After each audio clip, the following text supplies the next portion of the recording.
Come on, tough guy.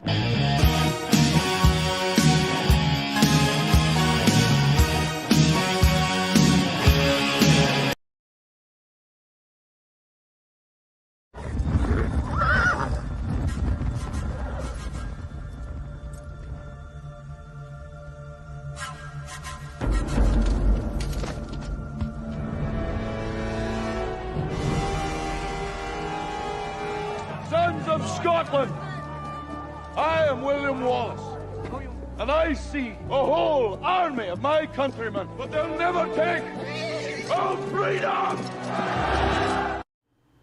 Welcome to Spiritual Sunday. How are you doing this evening, brother? Good. I'm quite relaxed.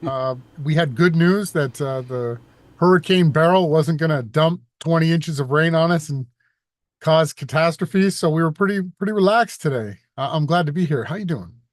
I'm doing all right, yeah. So, sort of an odd hangout that we're doing tonight because, well, it's sort of spiritual. Like this guy who claims to be a pastor, Will Duffy, he did this eulogy for this guy named Bob Enyart that supposedly died. And yeah, they're supposed to be pastors, and they're mixed up in all this type of stuff like young dinosaurs and stuff like that. And you know, the connection to Bob Enyart is just something that makes Will Duffy less creditable. And so we're going to be going through and showing everybody the stuff that Will Duffy thought was the greatest achievements of Bob Enyart. And, you know, we personally don't think that these were good achievements at all. We think that they were like CIA, COINTEL, psyops that he was involved in, and that Will himself is actually just following in Bob's footsteps, right? Yeah. So, I mean, we're obligated to seek out, investigate, and share the truth, and non-biasedly. We're not here to throw Bob Enyart under the bus. We're not trying to like sully his grave.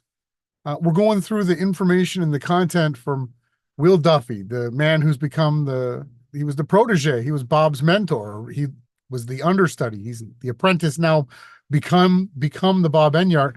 And it's good to get a good understanding of the roots of where Will came from, so we can get a better context on who he is. Absolutely. Because we had all these people saying that Bob died the same way that Rob Skiba did, in the same way that Blob Nodell did, in the same way that Mac Parhar did. And if it's true, then they're probably all on some island in the Caribbean drinking cocktails right now. So, you know, this is just one more piece of the puzzle that we want to get through. There's so many more things to get through. We're going to be covering Sir Weissenstein's thing that he did with Roseanne Barr, and on and on and on it goes. This is going to be a busy time all the way through December for sure. Yeah, well, and I mean, the key thing is anybody that's tuning in, you want to be in the narrative. You want to be relevant. You want to be covering what's taking place. You know, look at yourself as the opportunity to be involved and to have your voice heard, to make a difference, or to be a part of any type of movement or any type of spiritual taking place that's happening here. And to be relevant, you know, there's a few things that you need to do. You need to be, you know, seeking and looking for the truth. You need to be creating content. Like, being relevant seems to be the most important thing that we could possibly do here with this social media, and to make a positive impact with it too. Yeah, totally. So people are starting to catch on to this. You know, the Nacho guy, he wanted to interview us. He changed his mind about that. We've got Blob Nodell's son, Tim Osmond with S, right? He wants to be involved in the narrative, even though he's been gone for super years. And so people in Telegram, the Reality Check chat in Telegram, are seeing that when they're leaving comments, when they're getting involved, like right here in this video, there's a good chance that some other person's going to come along and play back our coverage of things. And so people are seeing that their comments are showing up. So you can either sit on the sidelines and just watch this all play out, or you can actually get involved and play the game. So if your comments are out there and being seen, now all of a sudden you're inserting yourself in the narrative, and you can show somebody, yeah, I was in here and doing this and said that, and this person said that. And so that's how you make yourself relevant, and that's how you play the game. We're in a stereographic virtual reality, and our way to be involved in the narrative is to actually speak up on things. So you got to use your words, spoken or typed out, one way or the other, and that's how you become relevant. Otherwise, you're going to be irrelevant. It's great to see that the group on Telegram over at Reality Check Chats, that they're actually making a huge difference out there. We've never had this, really. We've had people come and go over the years, and I'm grateful and thankful to everyone that's ever spent time with us. But right now, I mean, the group we've got, I'm super proud, thankful, like humbled when I see people out there fighting for the truth, and like Jay Skills and this new character Jake, and we got Virtual Reality Witness Channel and YD and Adam Wilson. There's a bunch of people. You guys are here in the chat, and then there's the group over is Worst, and some characters, Lex Von Man, and they're not all being mentioned right now, but like each and every one of you, it's like we've never had anybody that wanted to get involved and help fight for the truth with us. It's great. It's humbling. My take on it, I was like, today when I seen Nacho covering emails that Jay Skills had sent him, I was just like, wow, it was well typed out, well thought, well said. And he got banned, right, in the chat. And that's when you get banned, that's like a badge. You just put that up. That's a notch in the bedpost. It's whatever you want, notch in the belt, whatever you want to call it. You've then earned a reward, right, for fighting for the truth and exposing somebody. And there's not much better social media wise to see a group of people all working together like this.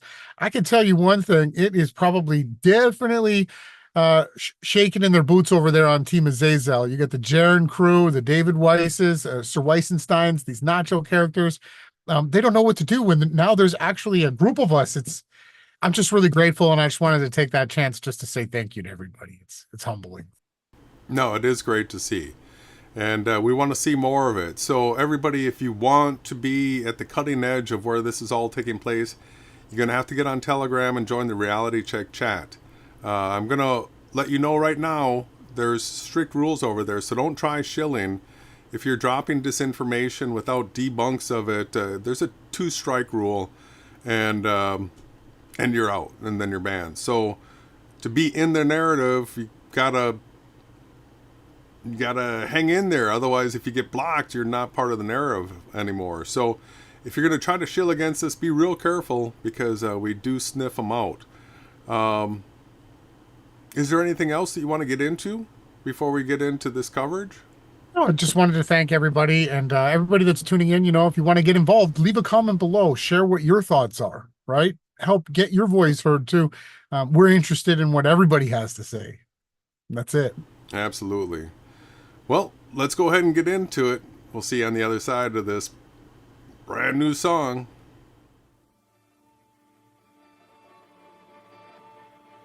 Better not to say what's on your mind, 'cause lately I'm worn down and we're not seeing eye to eye. And honesty gets broken over time.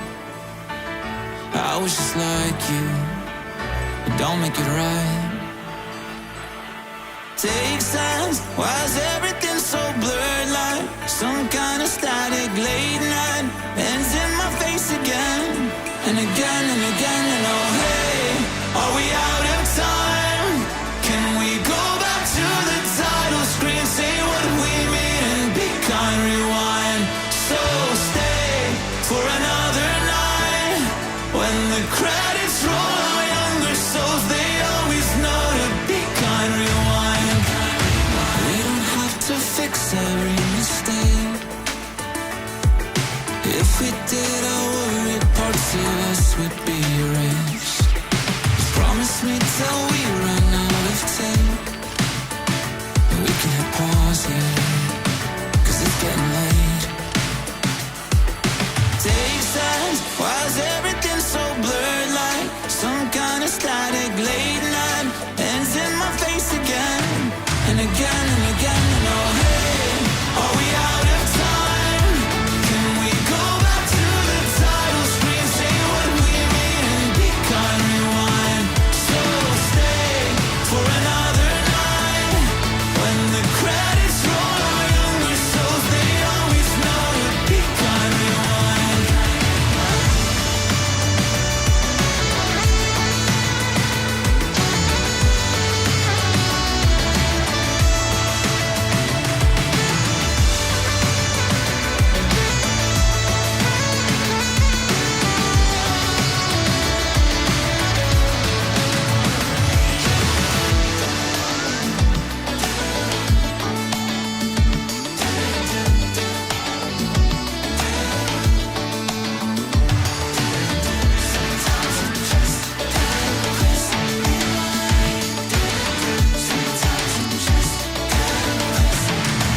And we are back. And we're at the Bob Enyart Live website, because that's the only place that we could find this. The eulogy given by Will Duffy. So, a couple things to point out on here. It says Real Science Radio. This is the guy that says that dinosaurs are young and new. It's got the backwards R like Rob Skiba did, and seed with the reverse letters. You got the double helix. The S sort of looks like a snake. That's not real science. Yeah, and I don't even think that the DNA is even real. It's CGI. It's like the atoms. Yeah. So this was from October 13th, 2021. It's 51 minutes long. We've got timestamps to go through, but we're going to be covering a lot of this. I just want to point out here, it says, today we air the eulogy presented at Bob's memorial by his close friend, debate partner, and brother in the Lord, Will Duffy. Will gives a timeline of Bob's life and attempts to teach everyone, regardless of how close they were to Bob, something new about him. So we are going to be hearing some new stuff here, and it just so happens that, let's get this zoomed in a hair here. Will, in case I forget to tell Cheryl, please let her know I want you to do my funeral. He sent that on... It's the timestamp evidence, the screenshot. Yeah, October 31st of 2015. He had to get that timestamp there. All right? Mm-hmm. So, let's go ahead and start giving this a listen. As always, brother, stop me anytime you want to. Warning, warning, there's truth up ahead. It gets beyond all the headlines you read. Don't need lip service with a wink and a nod. You need a man on a mission from God. Well, not to worry, here's Bob Enyart Live. Greetings to the brightest audience in the country. Welcome to Bob Enyart Live. I am Dominic Enyart. Today, our show is going to be focusing on remembering the life of Bob Enyart, and we're actually going to be airing the eulogy which Will Duffy gave at Bob Enyart's funeral. And my dad, Bob, had specifically requested Will to do his funeral, and after hearing this, you'll know exactly why Bob asked Will to do his memorial. We hope to see you tomorrow for Theology Thursday. Then on Friday, Real Science Radio. We're going to be airing a science talk that he gave at Denver Bible Church, actually. And you won't want to miss that. But for now, the eulogy... So I guess this is the place to do science talks. Go ahead. When do you want me to address this? What are they calling this? Real science? Yeah. Is that what he keeps saying? So...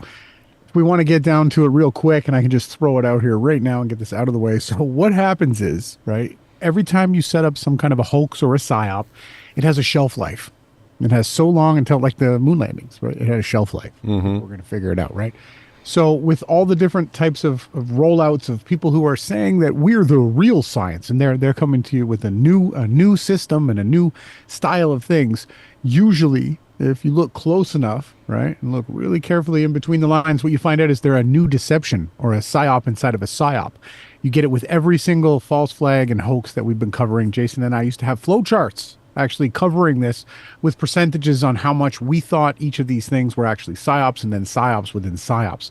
So the whole entire idea of them being the new science, right, is just a new psyop, because people are starting to figure out the old one. It was guys like Kent Hovind and Trey Smith that destroyed evolution and a bunch of other things, and they were losing their grasp on so-called satanic science. So what do? The intelligence agencies bring out real science with Robert Enyart, and we're going to show you that dinosaurs did exist, and we can show you live tissue from less than 100 years ago of some kind of a platypus that lived in the Yucatan Peninsula, right? And then there's no evidence for anything. It's some CGI model, and they're continuing to promote evolution. That's it. Eulogy by Will Duffy. Will, thank you so much for all the hard work that you put into this. Will uses some slides in the eulogy, and we'll do our best to put those up on today's show summary at kgov.com. So if you want to see those, visit the site. But for now, let's roll the tape. I told someone this morning I feel like this is the most important thing I've ever had to do. Losing a loved one is hard, but it's even harder to lose someone so important to the body of Christ. I was fortunate enough to spend 6 days a week with Bob for 5 straight years. I worked full-time Monday through Friday for Bob Enyart Live, and then spent more than half the day with Bob on Sundays at Denver Bible Church. All right, so the question was asked of Will whether or not he was part of any shows, like whether or not he produced any shows. And so he just mentioned here, like 6 days a week he was with Bob, and he worked closely with Bob on this show, and then also at church. So it's going to become more and more clear that Will was absolutely lying about not being a radio show producer, because I mean he's going to be bragging about it in this eulogy. 6 years ago, Bob sent me this email. If you can't read it, it says, "Will, in case I forget to tell Cheryl, please let her know I asked you to do my funeral." I was honored, of course, but never imagined I would be standing here having to do this so soon. Today, we remember and honor. All right, so have you asked anybody to do your eulogy yet, brother? Absolutely not. I'm worried about the living. I definitely am not worried about the dead. Let's go ahead and skip ahead. There's a big, not important section here. So let's go up to, but everybody, go ahead and check it out. If you want to know everything that was said, we're going to skip up to 9:54. In late 1985, Bob missed his theological studies and decided to leave his position with McDonnell Douglas and move to Colorado in order to study the Bible under Bob Hill at the Derby School of Theology in Commerce City.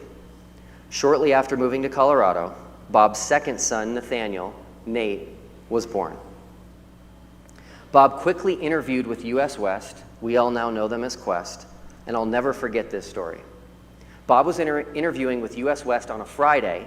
They were looking for someone who was proficient enough in a particular software that they could teach the software to their employees.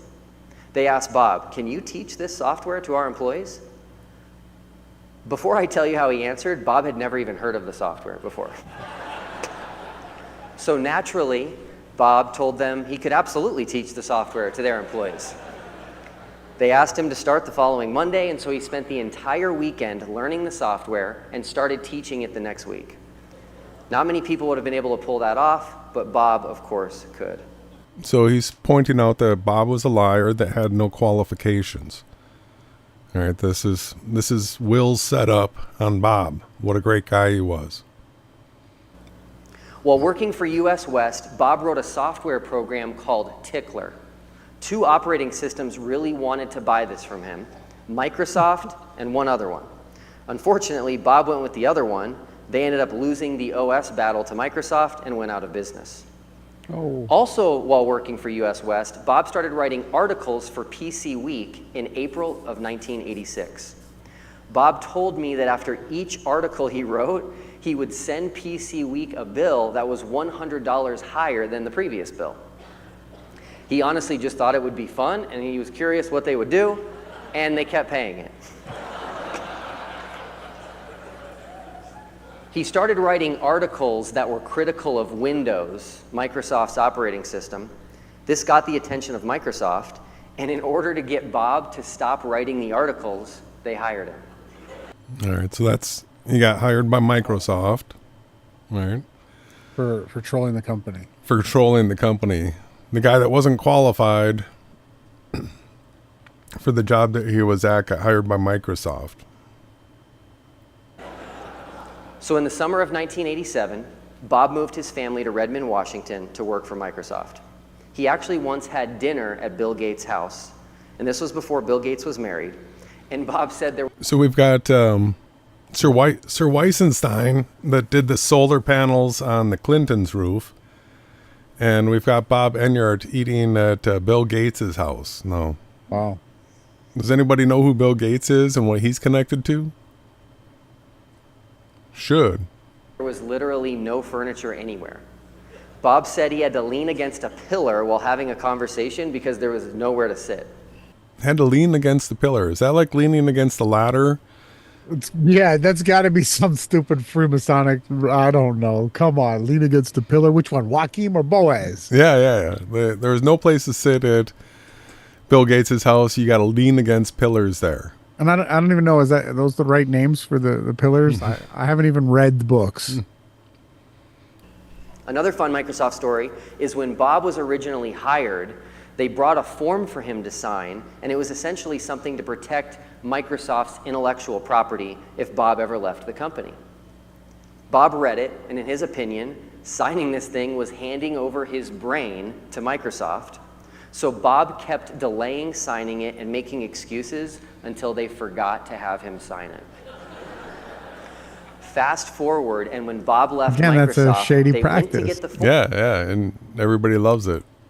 To remind him that he was not allowed to share any information he learned while at Microsoft or any ideas he himself came up with while employed at Microsoft, and they went into a full-blown panic when they could not find a signed form. Most people don't know why Bob left Microsoft. There was a huge national conference in Las Vegas. Bill Gates was the keynote speaker. Microsoft had the largest exhibit booth at the conference in order to show off some new state-of-the-art networking capabilities. Bill Gates claimed that their software was providing connectivity between various computer systems at the booth, but it wasn't. The communication was being simulated, and the actual wires to each station were not even connected to one another. Bob could not take part in this, so he quit Microsoft and wrote an article in PC Week exposing Bill Gates' lie and fraud. Yeah, he was at the house leaning on his pillars, but wouldn't partake in the hoax networking event. The con. Yeah. Right? The magic trick. He exposed it. He's now Houdini, right? Working against the man. Yep. Interesting. Fraudulent misrepresentation. As you can see, Bob has always cared about truth and justice. Bob moved his family back to Colorado, and in early 1989, Bob joined Operation Rescue, and with a few others began a 5-day-a-week presence at Planned Parenthood, which at the time was at 20th and Vine. 5 days Bob a was week. arrested 3 times. Yeah, it's like a job. That's This year for his attempts at rescuing, which was joining with others to prevent access to abortion facilities. In 1990, Bob was arrested twice more for rescuing, and in February of this year, Bob also resigned from the Adams County Accountability Committee. Adams County decided to hand out condoms in their schools in order to prevent teen pregnancy. Bob resigned in protest, claiming that handing out condoms would only encourage increased sexual activity and therefore would lead to more teen pregnancy. Of course, tragically, Bob was right. Just 3 short years later, Adams City High School saw a birth rate increase of 42%, and 108 babies were born in a single school year. That's 1 out of every 8 girls had a baby that year. The Rocky Mountain News newspaper printed Bob's letter to the editor. what's that? That doesn't sound real. This whole thing, so this isn't the first time I've heard something crazy. So there was people that were murdered or shot at one of these Planned Parenthoods that Bob goes to. I don't know if that comes up in this. I haven't heard this, but the fact that he was protesting against the sexual education application that was being taught at the schools, and then that school just had a super uptick in women getting pregnant. The whole thing, for me, that doesn't seem natural. No, it doesn't. In typical Bob fashion, he sent him a list of questions, and then for the actual interview, snuck one in the middle of the interview, catching him off guard. Unbeknownst to many, Bob was really into country western dancing at this time as well. His favorite local place was the Stampede in Aurora. I don't get the joke, but somebody in the audience got the joke. April of 1993, Bob decided to try a TV call-in talk show. He called it Bob Enyart Live. Greetings to the brightest audience in the country. I am Bob Enyart, the nation's most popular self-proclaimed right-wing religious fanatic, homophobic, anti-choice talk show host. Warning, warning, warning, Will Robinson, there are Bible verses up ahead. For those in the audience who advocate pluralism and diversity, we know here at Bob Enyart Live that you would like to censor anyone who would dare quote a Bible verse in public. So this warning gives you fair notice. Raw, unadulterated truth is about to be uttered. It originally... So that was the Bob Enyart intro. Did you hear how horrible that was? That was supposed to get any more fed in it. That was super toxic, and that's what Jesuit Jeran says, that this was the best voice he had ever, this was an amazing man of God, Jeran said. So what they want, it's basically it's the same old trick. So to have an anti-Semite, you need to have an anti-Semite. To have a radicalized right-winger, you have to have a character who's doing radical things and calls himself a right-winger, right? The CIA and the FBI and the NSA, they founded all the different, what is the other groups? The KKK. You can find the evidence, the B'nai B'rith. There's a whole bunch of these different secret societies. And this sounds just like another one of those. Yeah, that was...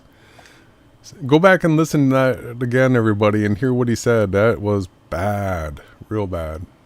It aired out of a little television station in Elizabeth, Colorado. And because they were in the woods near Elizabeth, that made for some interesting events. This is a guy I was telling you, Parker. What is this, Phil? He says they're eagle eggs, but he says because you're on the air, maybe you could... Wait, what do you mean eagle eggs? Well, eagle. Eagle? Yeah. Like real eagles? Like a bald eagle. So what does he want us to do with these eagle eggs? I don't know. Don't know. So remember, this is a eulogy that Will Duffy is doing for Bob Enyart, and this is a clip that's being played. Pay attention. Alan. I think it would be a shame to let him go to waste. So I think I'm going to cook him, I guess. No! Oh, yeah. Nope, there. Oh, that cooks Come quick. on! Oh, yeah. South Bend, Indiana. Holly, speak your Hello, mind. can you pause it? You say revelation of the method? You got a guy claiming to be a right-wing extremist, right? Patriot, Americana guy. He's eating eagle eggs. That's got to be, aren't they endangered? Yeah. Like the PETA, like the worst thing you could possibly do. And are they going to say that this is hilarious? He was taking the piss? This plays for a little while. This is how crazy is that, man? I mean, what kind of an agenda? Why would they fake eating bald eagle eggs? That to me sounds just radically crazy. Well, this is how he justifies being this radical anti-abortionist. Watch. Wow. Yes.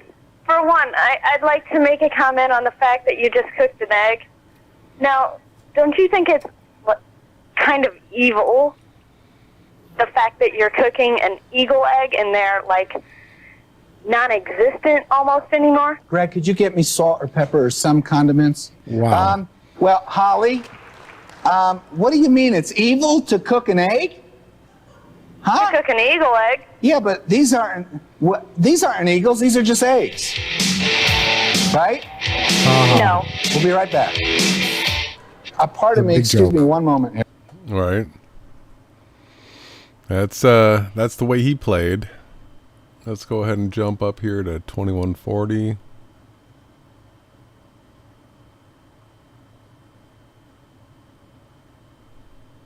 Gross.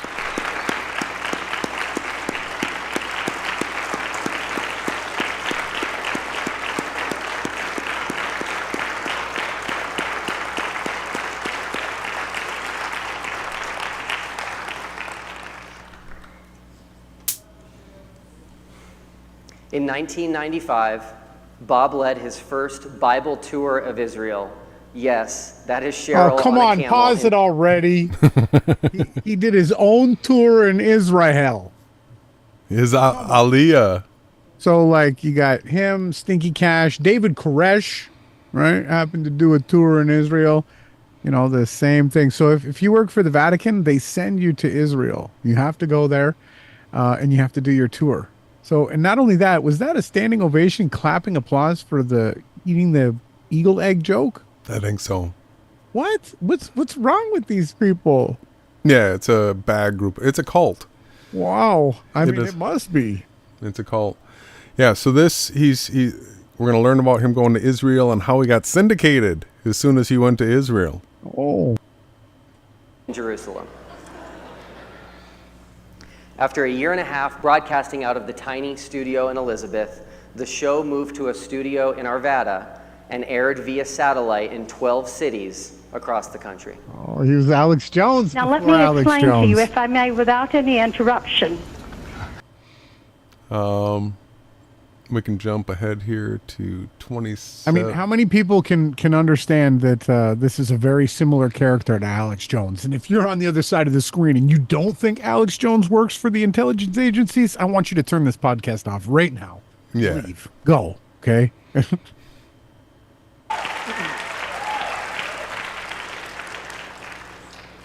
In 1996, Bob led his second Bible tour of Israel. Later that same year, Second tour. What does he get? Like 8? How many does he get up to? Oy vey.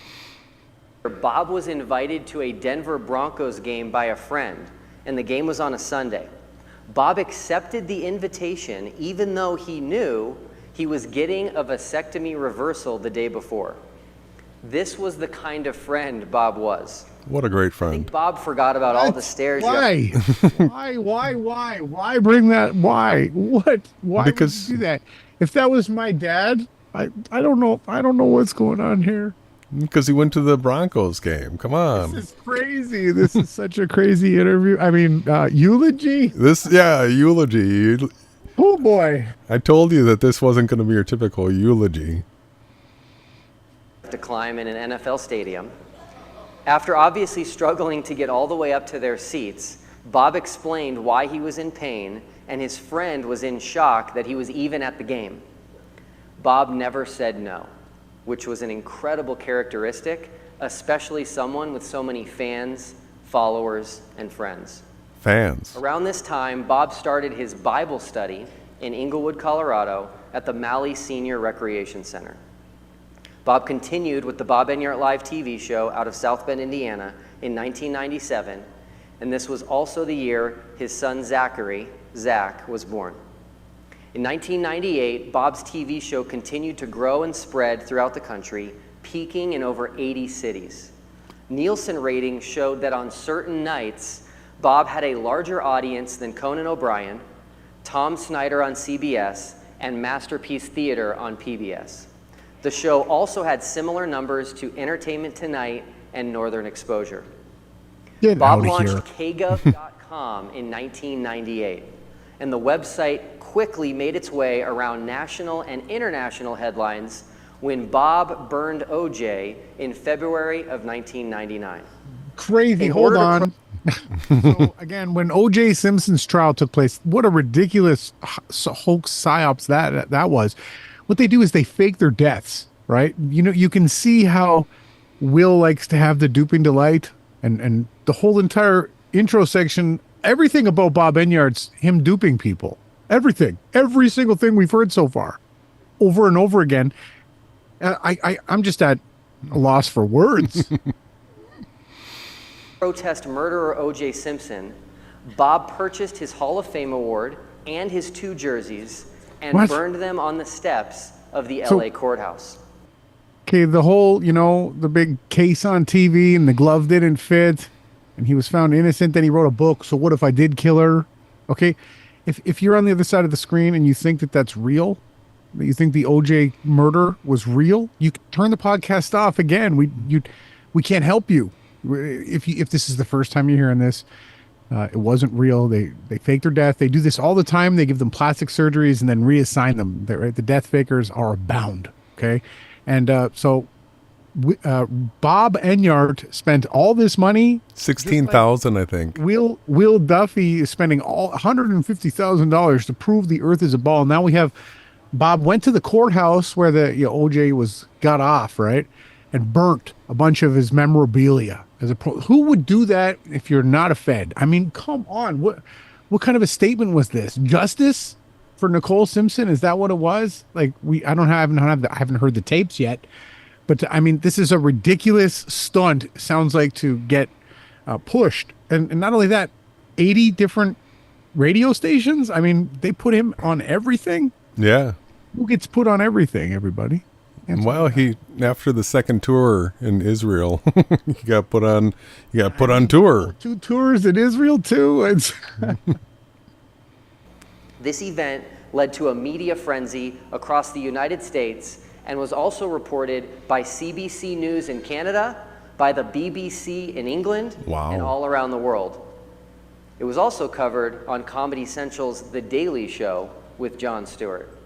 Now listen to this. They're actually going to play this. I couldn't believe this. Just one day after the OJ auction, Bob Enyart, a Christian talk show host who bought $16,000 worth of the murderer's tchotchkes, burned them in front of a crowd of angry pro-murderers on the steps of the Los Angeles Criminal Court building to protest OJ's acquittal. Take that, bad Jersey. There's one piece of athletic apparel that will never again subvert the American criminal justice system. This man claims that destroying this trophy must mean he loves it very much. Enyart's extremely vocal detractors included these 2 men who showed up to scream out in support of OJ, but had to leave early to attend the 3rd annual John Bonet Deserved What She Got rally. Whoa! According to the Associated Press, OJ said he wondered about the mentality of people burning up $16,000 that could be used for social programs or medical causes, like, say, finding a cure for 80 stab wounds. Oh, man. What? So they're super pushing the boundaries, right? Beyond boundaries. If people knew what the JonBenet Ramsey case actually was supposed to be, if you knew what they were joking about, I think you'd probably be sick to your stomach. Right? How did that even make it onto the television show? Yeah, JonBenet Ramsey joke made it into the coverage of this. So I'm blown away. And these are the things that we never even got to get anywhere near these questions with Will. He freaked out, started calling you crazy. Everybody was right about you, Jason. And we weren't even anywhere near this. But then you go and you do the research on the guy, you see it everywhere. Again, like Jeran and them saying to us, why are you guys always saying CIA and FBI and all? You guys say it, right? They're bringing up JonBenet Ramsey in the eulogy, not us. Yeah, I want to play this Comedy Central clip again. The fact that this was important for Will Duffy to put into the eulogy and play this for the audience, right? Just one day after the OJ auction, Bob Enyart, a Christian talk show host who bought $16,000 worth of the murderer's tchotchkes, burned them in front of a crowd of angry pro-murderers on the steps of the Los Angeles Criminal Court building to protest OJ's acquittal. Take that, bad Jersey. There's one piece of athletic apparel that will never again subvert the American criminal justice system. This man claims that destroying this trophy must mean he loves it very much. Enyart's extremely vocal detractors included these 2 men who showed up to scream out in support of OJ, but had to leave early to attend the 3rd annual John Bonet Deserved What She Got rally. That's crazy. That was a murdered child. They're joking about a murdered child, and it's way more twisted and sick than that. But we don't know actually if that even happened. Then you have actual, like E.T. and all these other acting shows that'll tell you that Katy Perry, or they'll say no, that JonBenet Ramsey didn't grow up and isn't the character now playing called Katy Perry. They'll tell you that's not true, but they're putting that on national television too. Yep. Viewers at midnight and their show failed. Bob's TV show turned off some Christians, but what's interesting is how many unbelievers it attracted.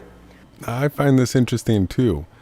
So this was like some sort of a stat that I saw on his website or No, I think it was actually in the Wikipedia.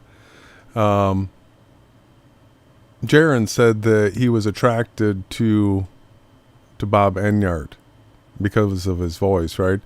But the point here is that they're making is it's unbelievers that listen to Bob Enyart, not actual believers. Wow. According to Nielsen ratings, Bob Enyart Live had more unbelievers than any other Christian TV show at the time. And is this that hard to imagine? I'm sorry, but when I see a regular Christian show on TV, I can't change the channel fast enough. Applause, yeah. Get out of here. Like, okay, I know. Hey, some what do they call them? Prosperity evangelists, and then the other ones that like make people faint and stuff. Sure, that's crazy. You turn that off, but there's a lot. If you're listening to the scriptures, it's the scriptures. He just throws everything under the bus. Come on, Will. Yep, yeah, he can't turn it off quick enough.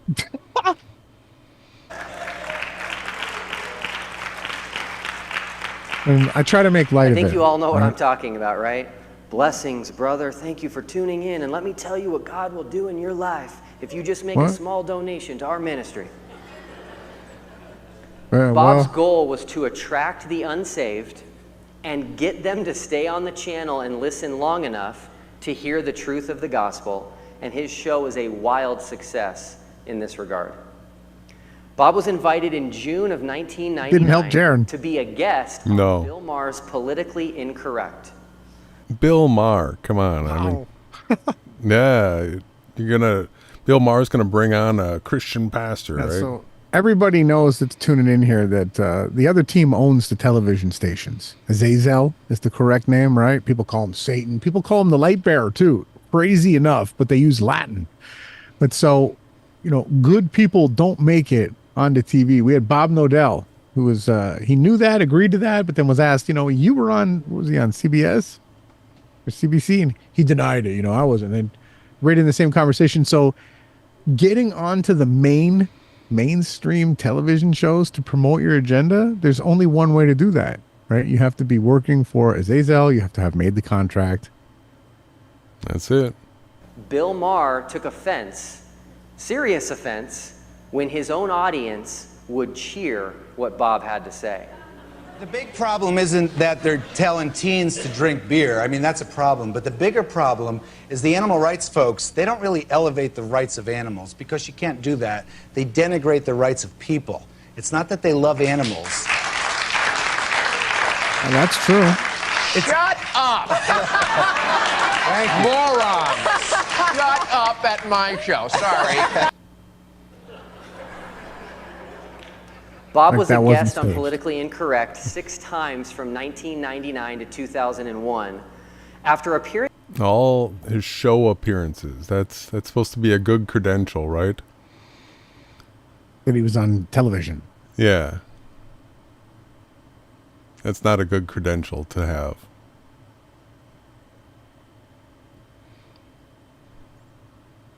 Bob offered Jack Horner, famous paleontologist, a $20,000 grant to carbon-14 date the soft tissue they found inside of a T-Rex dinosaur bone. Come on. Of course, they found soft tissue. Carbon dating, right? You know how crazy and debunked carbon dating is? The samples from like one area of a so-called fossil can get upwards of 100,000 of years to millions of years from one supposed sample. The whole entire thing is fraudulent. It's like PCR tests with your modern day pandemics. Like the whole entire science is a joke. And this is great. This is great that it's coming up into the narrative. Jack Horner refused because it's not about doing actual science, but simply not contradicting what they already believe. So Bob purchased DinosaurSoftTissue.com, which hosts the largest collection of peer-reviewed scientific papers on dinosaur original biological material. Wow. In 2008, one of Bob's largest ideas, and I literally mean... had T-Rex parts? Yeah, like, well... During all those dinosaur movies that Spielberg was putting out? Soft tissue from the T-Rex is what we're talking about here. Yeah, he could sell that, and then they could build a new park on an island somewhere, right? What could go wrong? So the largest repository of this PSYOP evidence, Bob Enyart supposedly was in control of. and I mean, let's give it straight to the audience, to the people that tune in here. We don't have any fans, right? Nor do we want any. We want people here to learn with us, right, as a team. So Jason and I, if we were a couple of Freemason, just, you know, we come up with a plan. We go in the backyard, we dig, we smash up some stuff, we create some fossils or some evidence.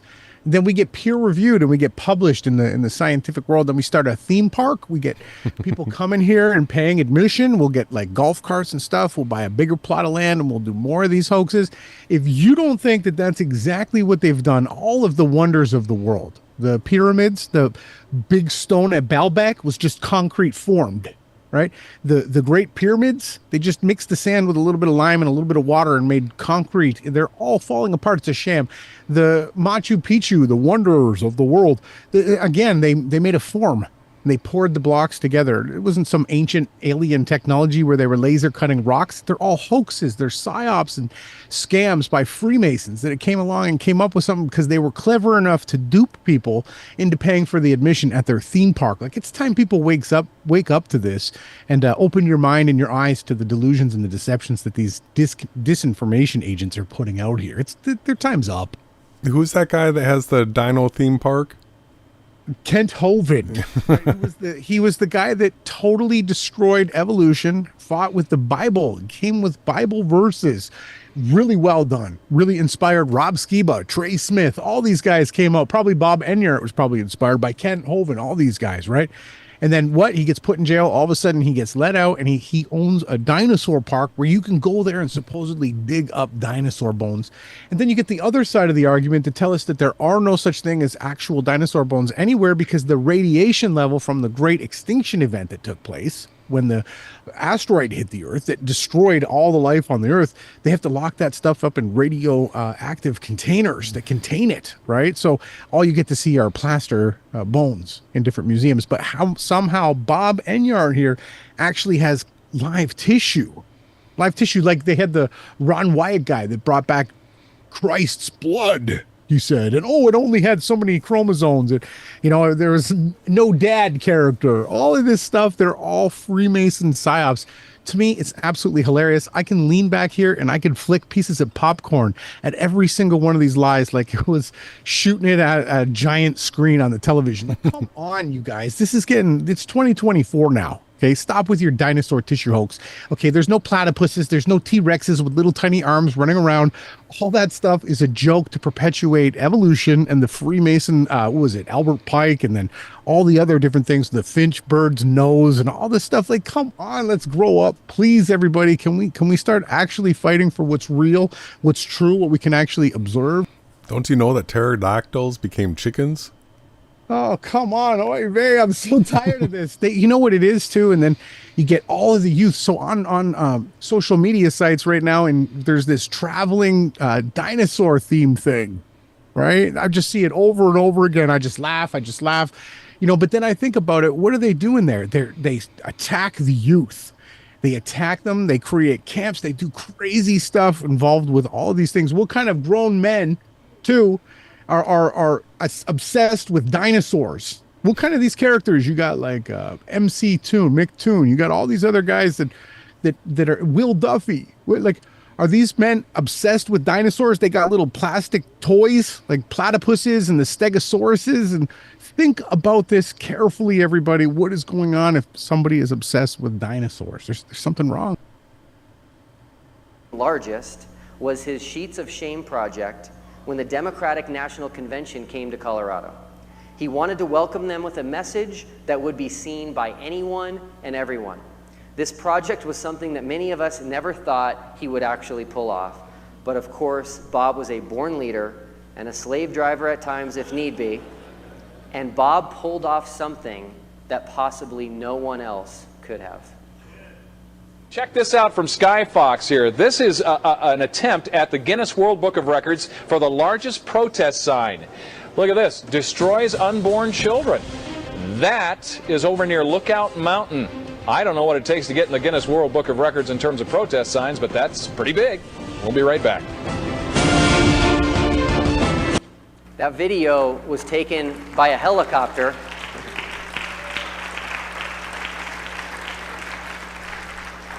In case it wasn't clear, that video was taken by a helicopter. That's what it took to actually see the sign, and it wasn't near, Table Mountain. It was the whole mountain. All right, let's go ahead and take a look at this quick. So this is what they were talking about. This is the side of the hill, and put this out here. I don't know that you needed a helicopter to get that shot. This camera shot right here took it quite easily. But yeah, this mountain is going to come up again before we're out of this. Hold on a second. I mean, I'm looking at this closely. I see the 3 letters DNC up top lined up like a tower. Then we got the little U. So what I see is destroy unborn children. That's what my eye catches with this picture here. Why is the U not large capitalized and also yellow? Well, I'm sorry, everybody. I haven't seen this stuff. Jason's just pulling it up now. And my instant, this whole time, I don't really feel right about the energy of these people. I don't know what it is. I'm not into it. Hopefully I'm wrong. It's just a protective instinct in me. But when I see this destroys, I guess it says unborn children, but that's, to me, that just something doesn't seem right. Yeah, it's not a good message. Not a good message. Bob debated dozens and dozens of people. After Bob debated Alana Goldman, I was with Bob at the Cabin Studio, and the debate was so successful, I was working on a video to put on YouTube. It started snowing, and this was supposed to be a big snowstorm, so I left the studio before the roads would get covered. We got a ton of snow that night, and after digging myself out the next day, I made my way to the studio, and when I got there, Bob was already there. I was shocked, and he proceeded to tell me he never left. Wow.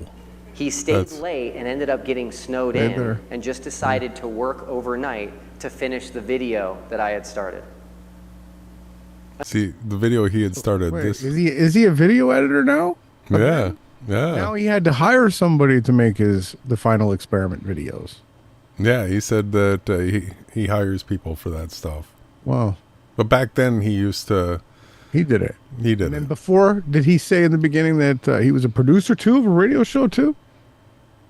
I don't know if he used the word producer, but yeah, we'll have to double check that. Yeah, maybe not. Another debate Bob did was against the leader of the King James only movement, Will Kinney. Bob and I did this debate together, and as we were doing research, we discovered there was a Bible still in existence from the year 1602 that contained the original handwritten notes from the original translators of the 1611 King James Bible. All right, so he's talking about a 1602 Bible that predated the 1611. All right, let's get this, pay attention. But this Bible had never been photographed or scanned. Upon digging, we figured out that this Bible is actually considered a national treasure in England, and it's in high security storage, and it's only ever removed for special events. Bob taught me to uncover every stone, so I called the Bodleian Library in Oxford and told them Bob and I were researchers and wanted to see the Bible in person. When she found out we were calling from Colorado, she was blown away. Impressed by our Colorado, wow. Blown away. Oh, you're from Colorado, right? It was a natural reaction. Desire to travel across the globe and our desire to see this treasure, she said we could see it. So Bob and I flew to England, and when we got there, we told the security in the rare books department that we were there to see the 1602 Bishop's Bible. They said that can't be true because no one gets to see that Bible. They had never even seen it. So they called our contact, and she said to let us see it and that it had been pulled out of storage and transported to the library that morning. They were in shock. So this impossible to see book, he calls, and because they're from Colorado, I say, oh, okay, sure. And so then they fly over there, and ask to see it, and then they have to get this lady to authorize them being able to see it. And get it. Yeah. While Bob and I were going through this national treasure, a man walked up to us who turned out to be a professor at Oxford. Wow. He asked us, is that the 1602 Bishop's Bible? And we said yes, and he said, I've never seen that before in person, and I've personally researched it. Wow. So professor at Oxford who's researched it, never got to see it. But Bob and Dufas from Colorado got to come over and check it out, right? What a story. That story really makes my heart throb. Let's go up here to 4706. We're almost at the end of this, everyone. Forget, one time, Bob even got the local newscaster to preach the gospel on the news. Happening right now, testimony at the state capitol on whether to repeal the death penalty here in Colorado. Today we'll be talking about the death penalty. Christian radio broadcaster Bob Enyart believes repealing the death penalty could lead to even more violence. Jail is like timeout for adults. In jail, you play basketball, foosball, you gamble, you watch virtual pornography on TV. Jail is a joke. Enyart says Jesus was crucified for the sins of humanity. Those who argue the death penalty is immoral are basically accusing God the Father of being unjust. What? Yeah. So he's trying to say that God the Father killed Christ. Yeah, death penalty. Death penalty. Where did he come up with that nonsense? Well, because Christ was such a big sinner, a death penalty for Christ, right? Wow. He didn't send his son to kill him. He sent his son to save the world. I mean, how could you get it that backwards? And not only that, I heard the word pornography. I can absolutely see the agenda. Listen, this is what they do. They get the people out here against stuff so that they can yell the stuff at you. Porno, pornography, pornography, pornography. They sin, abortion, condoms, no condoms, condoms, no condoms. You cannot, if you can't see what's going on here, this is witchcraft. Yeah. One more time on this clip, everyone. One time, Bob even got the local newscaster to preach the gospel on the news. Happening right now, testimony at the state capitol on whether to repeal the death penalty here in Colorado. Today we'll be talking about the death penalty. Christian radio broadcaster Bob Enyart believes repealing the death penalty could lead to even more violence. Jail is like timeout for adults. In jail, you play basketball, foosball, you gamble, you watch virtual pornography on TV. Jail is a joke. Enyart says Jesus was crucified for the sins of humanity. Those who argue the death penalty is immoral are basically accusing God the Father of being unjust. That's crazy loaded that he got all that out. Set up. Because it was led up by Christ died for the sins of humanity. All right. And then all of a sudden he goes pro death penalty. Jail is good. It's too comfortable of a life for people. They deserve to die is what he's saying. Yep. Last timestamp from this. This is we're almost at the end. Wow. Check it out. What I think he would say to us all. I think he would say, as you all move on with your lives, wherever you go, whatever you do, please never forget in everything to do right and risk the consequences. Boom. That was the closing line. Do right and risk the consequences. So, does anybody tuning in not hear how that's backwards? Like, does he like? Does he speak backwards too? Listen, when you do something that's right, it's good. It's an accredited to you. You don't suffer a bad consequence. The two things are not analogous. If I'm using the correct Sasquipedalian phrase. Well, that was his big final thing. Do right and risk the consequences. That was the whole Bob Enyart eulogy by Will Duffy. So we get some action in the chat here. Characters in there saying, I guess Bob was pointing out that the government doesn't have the right to play God. Getting records is tough.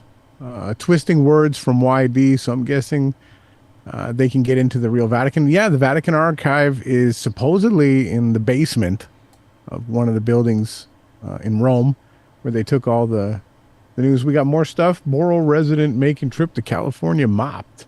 Moped. Moped? Yeah, so that's how he got his big claim to fame is he went to California on a moped. And, on a moped. On a moped. I'm guessing that this is on the screen. I'm guessing that's in Israel. Yeah, I guess. Yeah, you gotta ride a camel when you get in Israel. So we got more from the chat. It says they just fly around the world to rare book departments. That's a good question. Then we get VRW saying professor at Freemason Oxford. There's a good chance that Oxford is a very Freemasonic organization. I don't know completely, but so this eulogy thing. What are the key takeaways here is that Bob was able to dupe everybody. He wasn't going to go ahead with Microsoft. He decided to leave and then expose them. Well, after he leaned on a pillar at Gates's house, yeah, with Billy Gates or Killy Gates. So after Killy Gates, he went on his own, and then he started his own radio show. He did 5 days a week at an abortion clinic. He was against them giving out condoms at a high school, and then that high school ended up having 1 in 8 women ended up having babies, they said, the next year. So he didn't get into the shooting that happened at the Planned Parenthoods. Now, John Benet Ramsey did come up in this, who was supposedly brutally murdered, right? I don't know the full story on it. I haven't done the deep dive. We're taking this. That came from a Comedy Central clip is where that came from.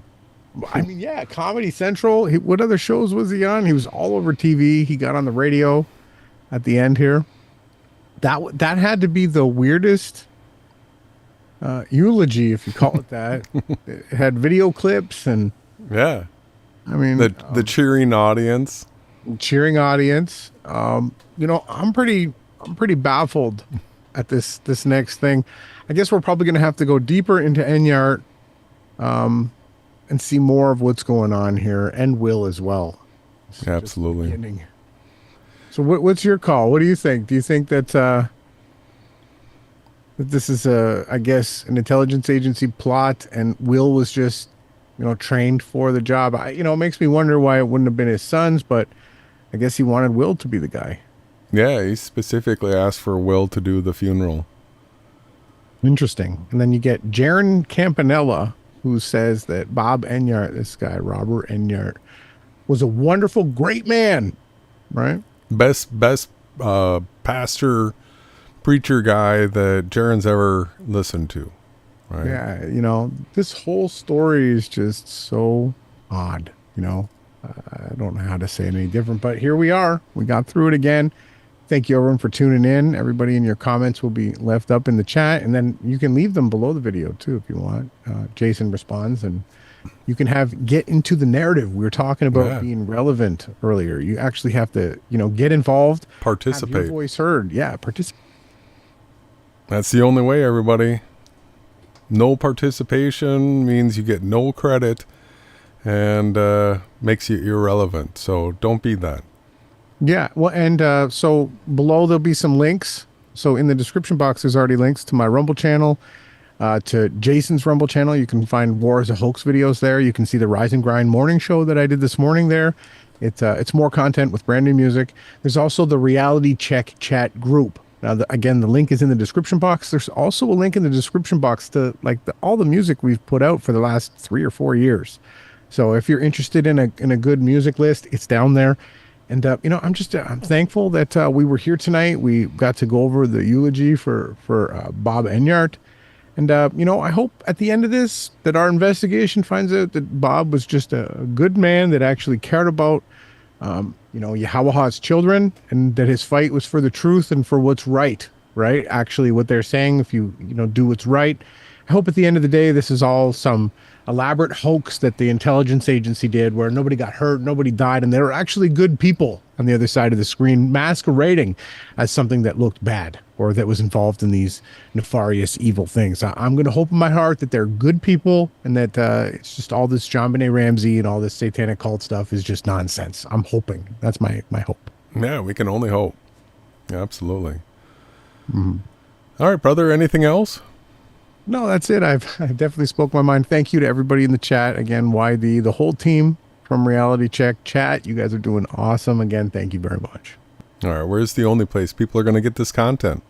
Only on the Yahawashai News Networks.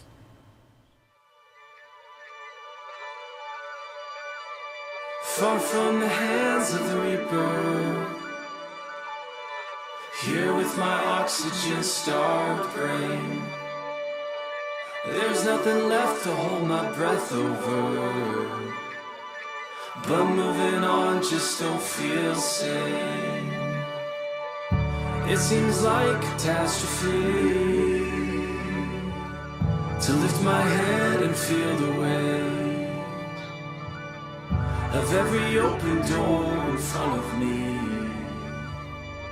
but moving on just don't feel sane.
Got the tightest grip on me, and while it brings a little comfort, even this I cannot keep.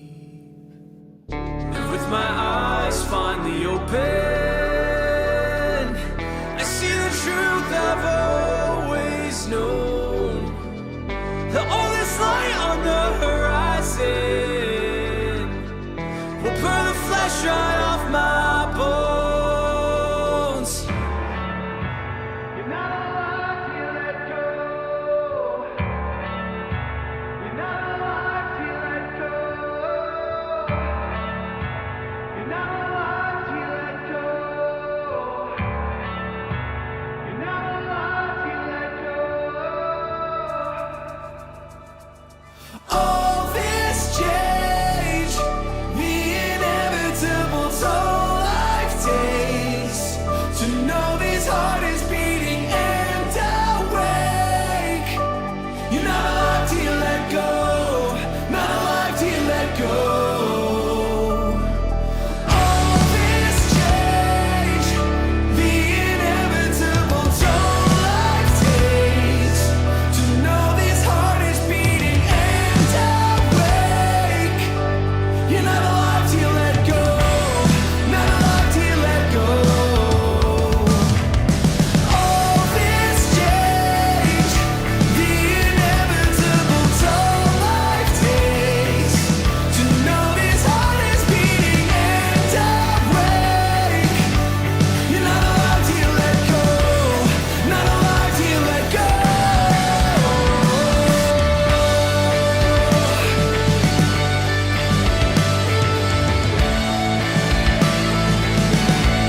You're not alive till you let go. You're not alive till you let go.